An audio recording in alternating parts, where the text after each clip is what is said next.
Buenos días, alumnos. Soy su docente Catherine Yechachimpicón del curso de Historia del Perú. El tema que vamos a desarrollar es las guerras civiles, parte 2, pero acerca de las rebeliones de los encomenderos que lo van a realizar contra la corona española. Ahí vamos a tener una serie de antecedentes que debido a las ordenanzas y las nuevas leyes, entonces van a haber encomenderos que se van a sublevar. Y esto vamos a ver aquí, antecedentes y resumen de la creación del virreinato. Tenemos aquí, por ejemplo, que el 20 de noviembre de 1542, el rey Carlos I creó el virreinato mediante las leyes nuevas, también conocido como Carlos V de Alemania. Este personaje va a crear estas leyes con la finalidad de que no haya esos conflictos, esas guerras civiles entre conquistadores, ya que había sido uno de los antecedentes o hechos que se había dado en el virreinato, ¿no? En el territorio peruano. Y es así que se crea el virreinato por el fracaso que hay del sistema de los que estaban gobernando en ese entonces. Se pacificaron también los territorios, terminando con las guerras civiles, porque entonces eh, el más poderoso o el que sobrevivía era el que estaba gobernando. Entonces, con esa finalidad se crean las nuevas leyes para que se establezca un orden y una pacificación. Se protege a los indios también de la explotación de parte de los encomenderos, ya que los tratos van a ser inhumanos hacia ellos. Se consigue mayor ingreso económico para la corona española, teniendo a un virrey como gobernante, entonces él se iba a encargar de la administración, del ingreso y de la gobernación de ese territorio, del virreinato del Perú. Y es así que Carlos I o Carlos V de Alemania, Carlos I de España, o también conocido como Carlos V de Alemania, va a mandar al primer virrey en el Perú. Este personaje, por eso se dice que recién en el año de 1544 se instaura el virreinato en el Perú, ya que en 1542 lo van a crear, pero en el Perú recién el primer virrey, Blasco Núñez de Vela, va a llegar en 1544. Con él trajo las leyes nuevas, las cuales buscaban mejorar la situación del indio. Estas leyes afectaron el poder de los encomenderos. Es por ello que se van a rebelar. Cada encomendero español tenía bajo su control y dominio una encomienda de indios, a las cuales ellos debían de evangelizar y proteger.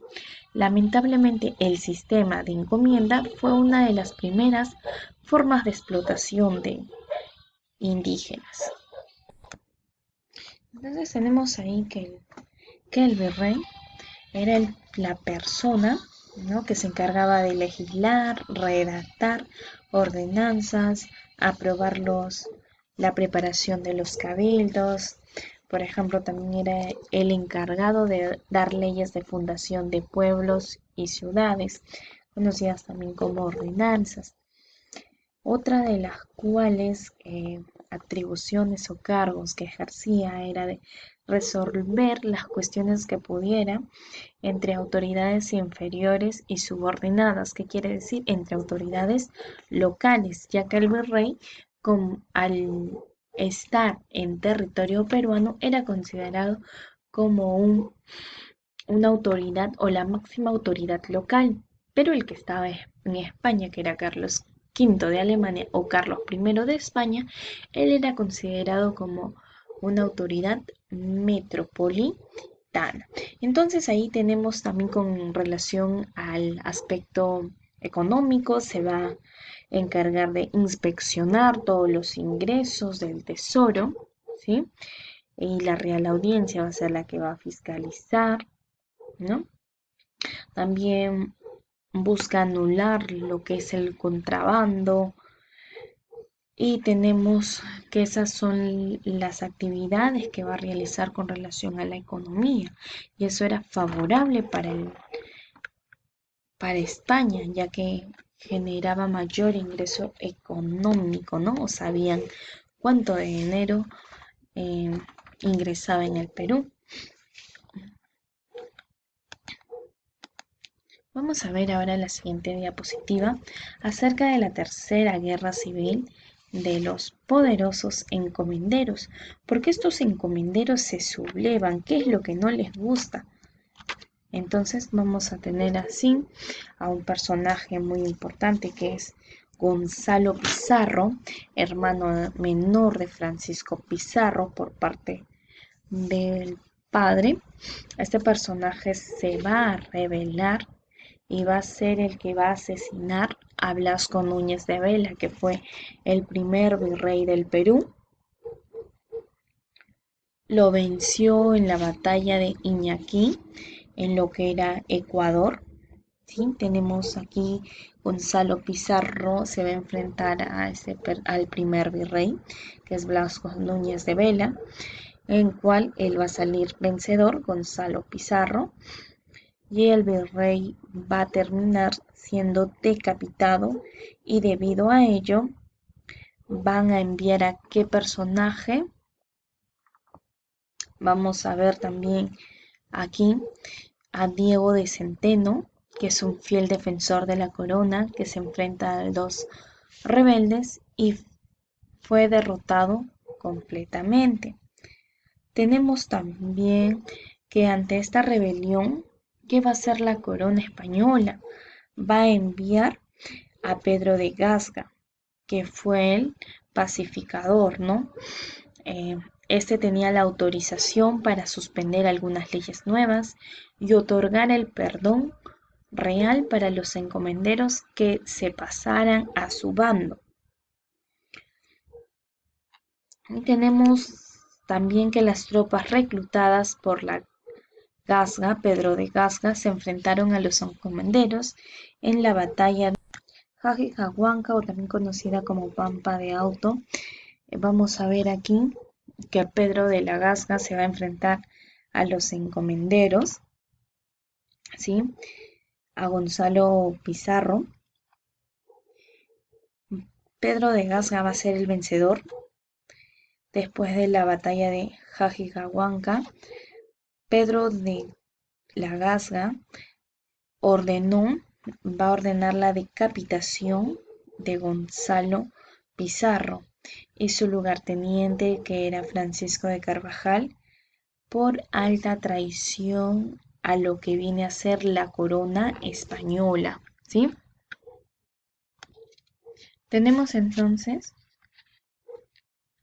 la siguiente diapositiva. Tenemos ahí la rebelión de Hernández de Girón. Tenemos a Francisco Hernández de Girón, líder de la rebelión de los pequeños encomenderos. La causa fue la falta de encomienda y el intento de aplicar las nuevas leyes. Este personaje era uno de los buenos encomenderos que se estableció en el Cusco. Vamos a ver que entre otras de sus causas es el intento de la Audiencia de Lima por suprimir lo que es el servicio personal de los indios, ya que por ejemplo, la Real Audiencia o el Virreinato se había creado con la finalidad de cuidar a los indios o indígenas. Entonces tenemos aquí que los recién llegados no tenían derecho a las encomiendas. Pedro de la Gasga había repartido encomiendas, pero de manera injusta, ¿sí?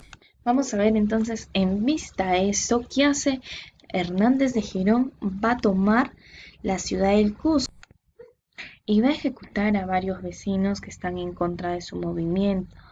Vamos a ver aquí que hubo la batalla de Chuquinga, que se dio el 21 de mayo de 1554.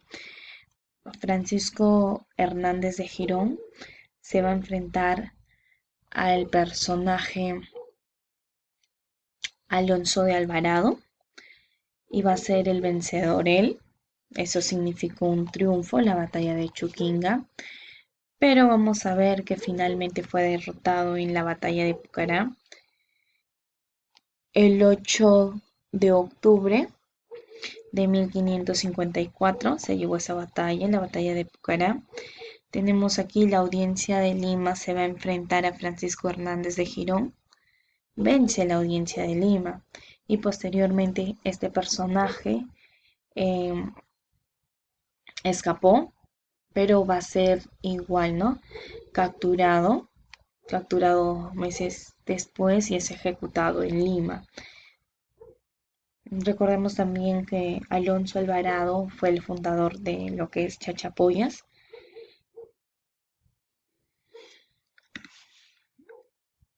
Vamos a ver también que entre las consecuencias de estas guerras civiles nos dejan, por ejemplo, las guerras civiles dejaron la desaparición de los más importantes líderes de la conquista, el debilitamiento del grupo de los encomenderos, que va perdiendo privilegio hasta los primeros ciclos, los primeros años del siglo XVII.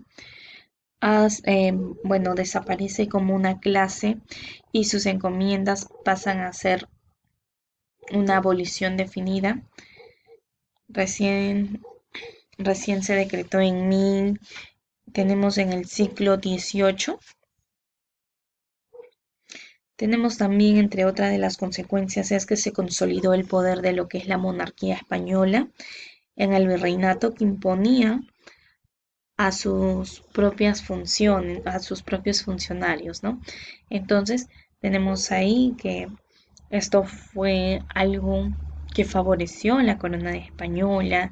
Aquí ¿no? Ya un poco que decaen los que participaron en la conquista, también por el trato, ¿no? Inhumano que daban y no tener una buena forma de gobernar. Es por eso que se dan estas guerras civiles, disputa entre poderío, ¿no? Entonces vamos a tener esas como, bueno, algunas consecuencias de esta guerra civil que se va a dar.